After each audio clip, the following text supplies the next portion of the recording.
नमस्कार। इस चैनल के द्वारा भारतीय भूगोल की पूर्वावलोकन सीरीज कंप्लीट कराने का प्रयास किया जा रहा है, जो सभी परीक्षाओं के लिए बहुत महत्वपूर्ण है। आइए हम शुरुआत करते हैं। ये आपके सामने जो मानचित्र मैंने बनाया है, ये भारत में हिमालय किस प्रकार से बना, हम आज की इस वीडियो में इसी पर चर्चा करने वाले हैं।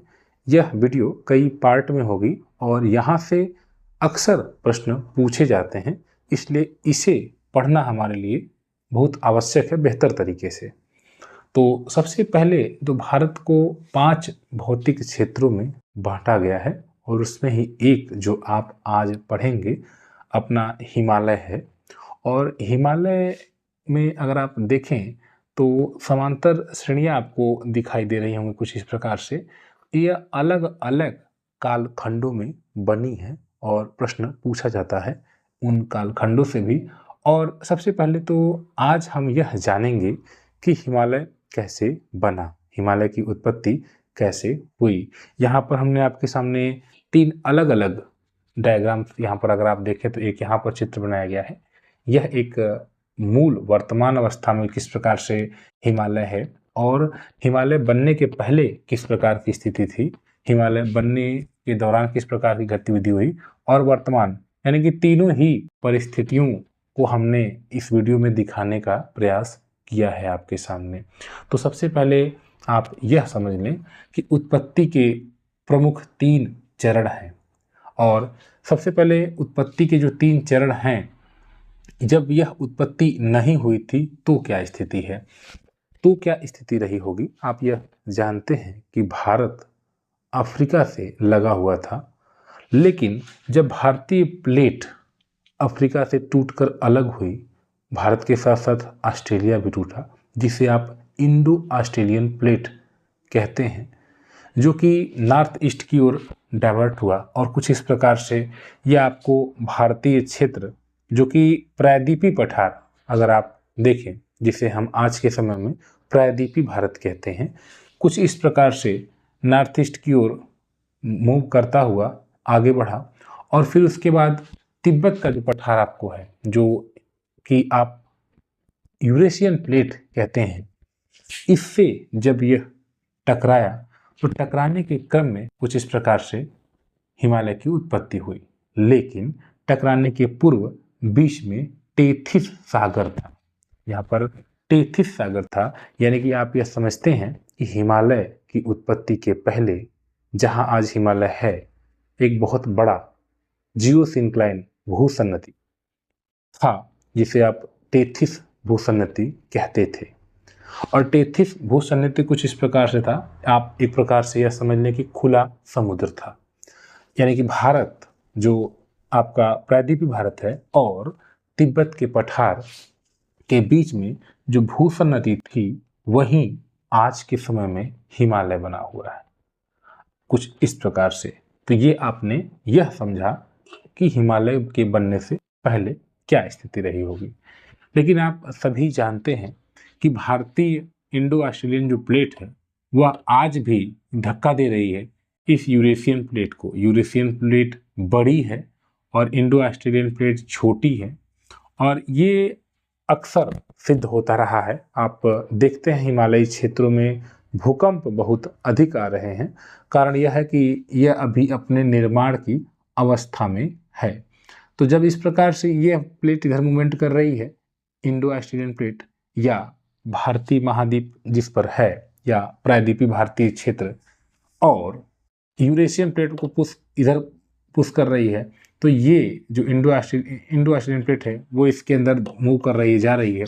और इसके ऊपर की जो भूमि है, जो कि नदियाँ बहती थी, और इन क्षेत्रों की नदियाँ इस खाली समुद्र में, यानी इन क्षेत्रों की नदियाँ इस खाली समुद्र में अपने साथ जो मलबा जमा करती थी, और इन क्षेत्रों की भी नदियाँ अपने साथ जो मलबे जमा करती थी, उसी के क्रम में जब आगे इसका मूवमेंट हुआ, दबाव बना, तो दबाव बनने के क्रम में हिमालय की उत्पत्ति हुई। हिमालय की उत्पत्ति 3 चरणों में हुई। ध्यान दीजिएगा, जब इस क्षेत्र, ये जो आपका बीच में समुद्र था, जब ये मलबों के द्वारा इसमें भरा गया, रेत कंकड़ जो भी इसमें इसके साथ अपने साथ लेकर आए हैं। तो उसके बाद फिर ये आगे जब मूवमेंट हुआ, दोनों प्लेटें टकराई, तो फिर जब ये टकरा गई तो नीचे से भी कुछ चीज़ें आगे ऊपर उठते हुए फिर नीचे से भी प्रेशर जनरेट हुआ। तो ये अब जैसे इस अगर आप दो चीज़ों को इस प्रकार से प्रेशर दें तो इस प्रकार से उठेगा जिस प्रकार से, कुछ इसी प्रकार से सबसे पहले जो हिमालय बना वहाँ पर प्रेशर ज़्यादा लगा, और प्रेशर ज़्यादा लगने के कारण इसकी जो हाइट है वो ज़्यादा हुई। यही कारण है कि जो आपको ये बृहत हिमालय दिखाई दे रहा है, ये जो आपको दिखाई दे रहा है ये बृहत हिमालय है। ध्यान दीजिएगा, 3 समांतर श्रेणियां जो आपको दिखाई दे रही हैं ये सबसे ज़्यादा सीधी है, आप देख पा रहे हो, तो कटी फटी नहीं है। ये कुछ कम कटी आपको दिखाई दे रही है, जगह जगह कटी फटी है, ये मध्य हिमालय है। और तीसरी शिवालिक है जो आपको सबसे नीचे दिखाई दे रही है। अगर आप इसको समझ पाएँ तो ये देखें कि ये पश्चिम की ओर ये चौड़ी है और पूर्व की ओर जाते जाते जाते यह एक मतलब कनेक्ट हो जा रही है, एक ही जगह जाकर कनेक्ट हो जा रही है। तो इसका कारण भी आगे हम चर्चा करेंगे। लेकिन हमने यह समझा कि जब इंडो ऑस्ट्रेलियन प्लेट ने यूरेशियन प्लेट को पुश किया, इसी क्रम में जो सबसे पहले ज़्यादा प्रेशर बनने के कारण बृहत हिमालय का निर्माण हुआ। बृहत हिमालय का निर्माण इयोसीन काल में हुआ, और जिस भूसन्नति से इसका निर्माण हुआ, यानी अगर यहाँ की जो भूसन्नति है जहाँ से निर्माण हो रहा है बृहत हिमालय का, इसका नाम ईओ जियो सिंक्लाइन रखा गया। इस भूसन्नति का नाम ईओ जियो सिंक्लाइन, इसे आप को याद रखना होगा। आगे इसी क्रम में फिर इस हिमालय के बृहत हिमालय के बन जाने के बाद अभी प्रेशर कम नहीं हुआ, आगे यह पुश करती रही, और पुश करने के क्रम में आप इस बात को समझ सकें अगर मेरी, जब प्रेशर बना तो प्रेशर बनने के क्रम में यहाँ पर जब बृहत हिमालय बना कुछ इस प्रकार से उठ गया, ठीक है, इस प्रकार से उठ गया, आप इसको समझ सकते हैं। तो उसके बाद अभी प्रेशर कम नहीं हुआ, प्रेशर आगे बढ़ता गया, और उसके बाद फिर मायोसीन काल में जो लेसर हिमालय है, लघु हिमालय है, उसकी उत्पत्ति हुई यहाँ आगे मायोसीन काल में, और इसी कारण हम इसको मायो जियो सिंक्लाइन कहते हैं। इस भूसन्नति को, यानी कि वह क्षेत्र जहाँ से यह निकला हुआ है, इसे ही हम मायो जियो सिंक्लाइन कहते हैं, भूसन्नति कहते हैं। और उसी क्रम में आगे फिर शिवालिक यानी कि तीसरी हिमालयी क्षेत्र चोटी का निर्माण हुआ, हिमालय श्रृंखला जो आपकी तीसरी पैरेलल इसकी, और उसे हम शिवालिक रेंज कहते हैं, जो कि आप यह देख पा रहे हैं। आपने इसको देखा इस प्रकार से, यहाँ आपने यह समझा कि हिमालय वास्तव में 3 समांतर श्रेणियों में फैला हुआ है, जिसकी लगभग लंबाई अगर आप यहाँ लद्दाख जम्मू कश्मीर से होते हुए अगर आप अरुणाचल प्रदेश तक जाएं तो 2500 किलोमीटर के रेंज में फैला हुआ 3 समांतर श्रेणियों बृहत हिमालय, लघु और शिवालिक के रूप में फैला हुआ है, जिसमें बृहत हिमालय की ऊंचाई सबसे अधिक है। यह बिल्कुल एकदम सीधा कहने का मतलब कहीं कटा फटा नहीं है, इसकी हाइट अधिक है। इसके बाद लघु हिमालय है और उसके बाद शिवालिक है। यह पश्चिम की ओर ज़्यादा चौड़ा है और ये पूर्व की ओर जाकर ऐसा लगता है कि अराकान यूमा के पास जो श्रृंखला है ये आकर बिल्कुल एक से जुड़ जाते हैं। यहाँ आप ध्यान दें कि यहाँ से फिर ये आगे साउथ की ओर टर्न लेता है, जिसे यहाँ हम इन क्षेत्रों में पूर्वांचल पहाड़ियों के रूप में जानते हैं।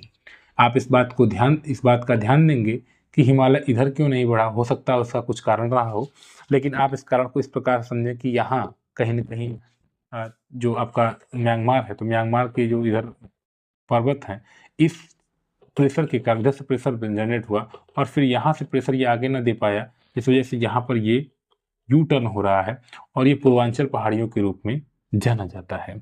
अगर आप इस पहाड़ी को देखें, यहाँ पर गारो खासी जयंतिया जो कि इसका भाग है, प्रायद्वीपीय भारत जो आपका है उसका ही यह भाग है। अगर आप इस बात को समझ सकें, आगे हम इसकी विस्तृत चर्चा करेंगे, लेकिन कुछ इस प्रकार से जो आपका प्रायद्वीपीय भारत का यहाँ पर है, जैसे ये राजमहल की पहाड़ियाँ हैं और ये गारो, ये खासी जयंतिया, ये सभी एक ही भाग थे।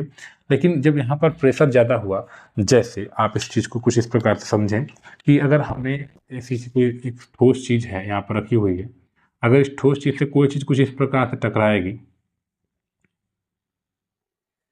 तो टकराने के क्रम में यहाँ पर प्रेशर ज़्यादा बनेगा, क्योंकि अभी तो ये पीछे ही रह गया है, ठीक है। या अगर यहाँ तो प्रेशर यहाँ पर ज़्यादा बनेगा, फिर यहाँ पर प्रेशर बनेगा, यहाँ प्रेशर कम रहेगा, यहाँ पर प्रेशर कम रहेगा। तो यही कारण है कि यहाँ पर प्रेशर कम है, तो प्रेशर कम है तो यहाँ ज़्यादा चौड़ाई आपको दिखाई देती है इन क्षेत्रों में। लेकिन यहाँ पर प्रेशर इसलिए है क्योंकि अब कुछ इस प्रकार से उभरा हुआ था, तो भारतीय प्लेट का बनावट कुछ इस प्रकार से ही था, और यही कारण है कि यहाँ पर प्रेशर ज़्यादा जनरेट होने के कारण यहाँ हिमालयी जो श्रृंखलाएं आपको दिखाई देती हैं बिल्कुल एक जैसी, एक जगह जुड़ती हुई लगती हैं। तो ये इसका कारण है। अगर आप इसको देखें तो लगभग ये 400 किलोमीटर की रेंज में यहाँ पर इसकी चौड़ाई आपको मिलेगी। अगर आप बृहत से लेकर शिवालिक तक जाएंगे तो 400 किलोमीटर, लेकिन यही अगर आप इस क्षेत्रों में आएंगे तो यहाँ पर आपको 150 किलोमीटर इनकी चौड़ाई मिल जाएगी। तो यहाँ पर आपने यह देखा कि यहाँ चौड़ाई भी धीरे धीरे अगर हिमालयी क्षेत्रों की देखें तो पूरब की ओर जाने में कम हो जाती है। तो इस प्रकार से ये हिमालय की उत्पत्ति के 3 चरण भी हैं, और हिमालय की चौड़ाई पूर्व की ओर अगर आप देखें तो कम और पश्चिम की ओर ज़्यादा है। इसका एक दूसरा कारण यह भी हो सकता है कि इधर समुद्र जो है अधिक चौड़ा रहा होगा और इधर समुद्र कम चौड़ा हो रहा होगा। तो दूसरा कारण यह भी हो सकता है, हिमालय के जो पूर्वी श्रृंखलाएं हैं, अगर पूर्व में आप जा रहे हैं तो यहाँ पर पतला होने का कारण यही दूसरा जो कि मैंने आपको बताया कि हो सकता है कि भूसन्नति अधिक चौड़ी रही हो। ठीक है, तो फिलहाल के लिए ये उत्पत्ति के संबंध में हमने थोड़ी व्याख्या कर दी है। अब ऐसे ही इस प्रश्न भी पूछे गए हैं, आगे हम इसका एक और पार्ट लेकर आएंगे जिसमें हम और बेहतर तरीके से चीज़ों को और आगे की जो चीज़ें हैं वो आपके सामने रखेंगे। फिलहाल ये वीडियो आप अपने फ्रेंड सर्किल में ज़रूर शेयर कर दें, आपके सपोर्ट की ज़रूरत है। काइंडली आप इस चैनल को सपोर्ट करें। इंडिया की ज्योग्राफी और वर्ल्ड की ज्योग्राफी को कंप्लीट कराया जाएगा। पूर्वावलोकन सीरीज निश्चित ही आपके सपोर्ट से। धन्यवाद।